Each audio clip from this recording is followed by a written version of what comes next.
our Chief Executive, Municipal Mayor Honorable Salimar Curado Mundimar, for his inspirational message. Thank you, Chief. The members of the Sangguniang Bayan, headed by Vice Mayor Igan Gregory, at Pampakan, Council Person from Bohol, Dr. Fidelino Politico, mga distinguished staff, panguluhan ni Madam Lorita Bandon, mga department heads who are in attendance today, mga barangay captains o mga barangay kagawans, nangyari ang Pampakan,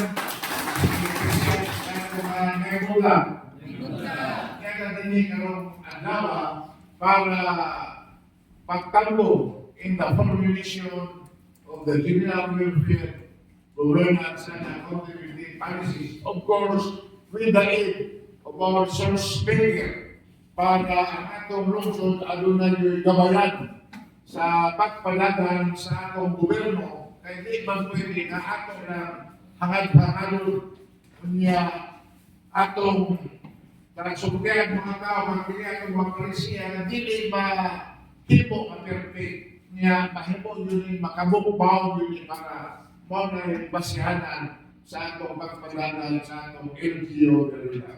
So, mapanibayan po is inyong ngayon with the help of the legislative body para yun ang atong lungsod magkabaton o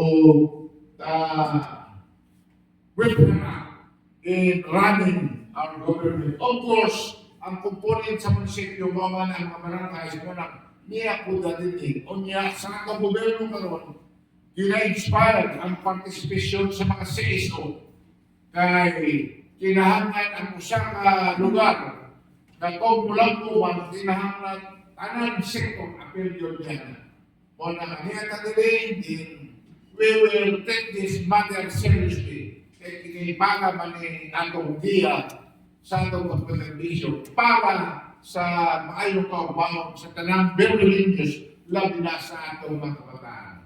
So, sa tanang ngayon salamat sa inyong pagtampo o hinapunta na labaw sa gawang magiya sa atong duhangan ng activities, of course, with the professional aid sa atong resource person from Bohol.